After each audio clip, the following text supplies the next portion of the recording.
French President Emmanuel Macron naming ally Sébastien Lecornu as the new prime minister. He's the fifth to take that role in 2 years after the country's government collapsed on a no-confidence vote.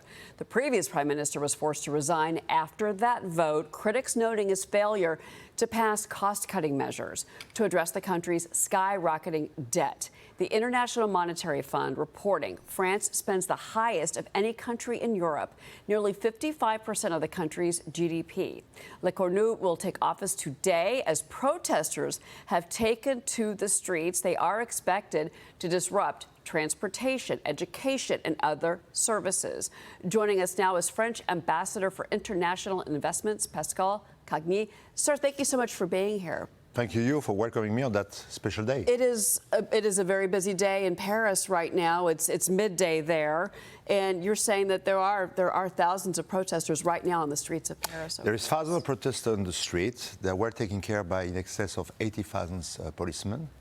It seems that nothing is happening yet seriously into the regions, and that all in all, having learned a lot from the Yellow Vest, the country continued to run. And you have to notice that while you had the resignations by our former prime ministers on Monday, you had the nominations of new prime ministers yesterday, and today there is the transfer of power. So somewhat, somehow, the democratic life of this country and the business continues big time.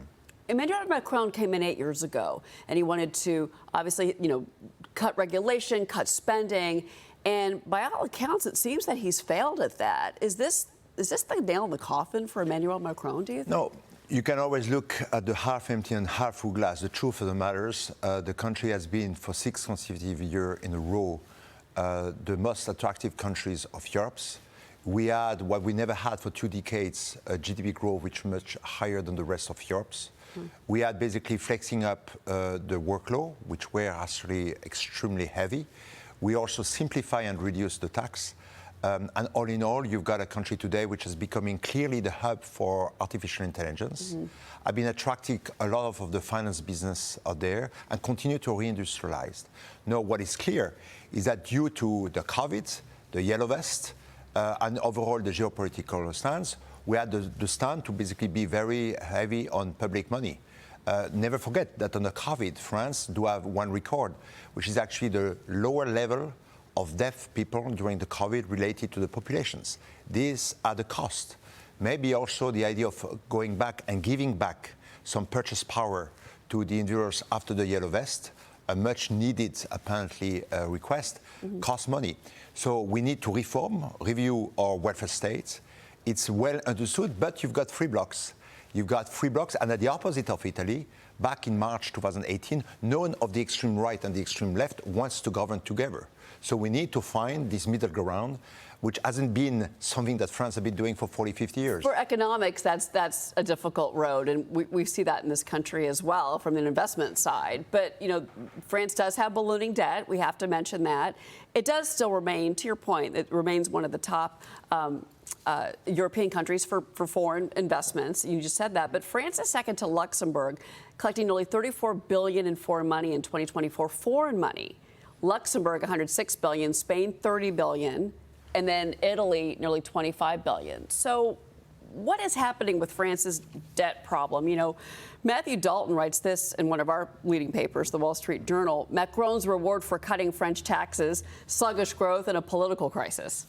The truth of the matter, when you look at the extra 1 trillion of debt that came, which is to compare to the increased debt that you will have with one big, beautiful bill yourself, right? We are actually at 114% of the debt compared to the GDP, which is to compare to apparently the predicted one in Italy of 135, in the US in 125.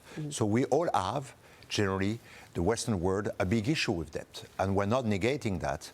We actually had a bill proposed by the former prime ministers to basically cut it by 45 billion, and that's really caused him to go out. So now what we need to think about what we need to reform about our welfare state, what we need to reform or actually redirect this massive machine that we have to redistribute wealth all in all, and maybe we'll have to cut some investment we're not overdue. But what is important, remember I'm the ambassador for foreign investment, is that we continue to see the same trend of investment. We are building data center. We are basically taking over clearly leaderships with you in the US on the 0-0 agreements on the aerospace, which is critical. We continue also to attract talent, which is important. And the hub of Paris continues to be a massive financial hub.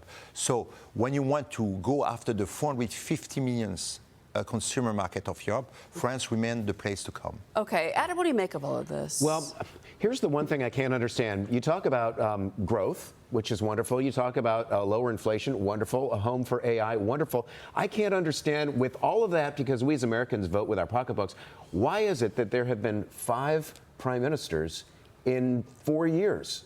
For a simple reason is that when we did the dissolutions, which would have happened whenever in front of the bill to be voted, you had 3 very different bunch of parties, right, which have totally different mindsets. So you have 2. You have the privilege to have a majority. We only have 2. We only have 2. Yeah. And for the first time in the 40 to 50 years history, we came to 3. Everyone compares us to Italy. I know very well Italy. And I can tell you that the situation is different. So we have to basically live, learn about to do compromise, build up majority on certain subjects, and ensure that we continue to vote the bill, because that's the way we continue to run that. So that's what is inevitable. Pascal, before you go, I've got to ask you this. Maria sat down with Christine Lagarde recently. I want you to listen to what Christine Lagarde said to Maria. Go ahead, guys. What are your plans for the coming years? There have been lots of speculation that you would ultimately run for president of France. Is that still an ambition of yours? Well, there's a good president in France at the moment, called Mr. Emmanuel Macron, and he has a job until May of 27. And I have a job, which is an important job until 27. Yes, that's right. So we'll see. I've never made any plans. I'm not going to make any plan now. Okay, what do you think of that? Christine Lagarde. I have the ultimate respect for Christine, which I know for 15 years. But I believe that you need a political party, right? You need to be able to build majority. That's not what Christine has right now. And discovering at the moment the free party that we have is quite challenging to imagine that anyone else not coming from that environment will be able to take power. Right? Is right or not, I don't know. I obviously have ultimate respect for Christine. As do we. Pascal Cagni, thank you so much for coming in today. Thank you. Really appreciate it. Thank you.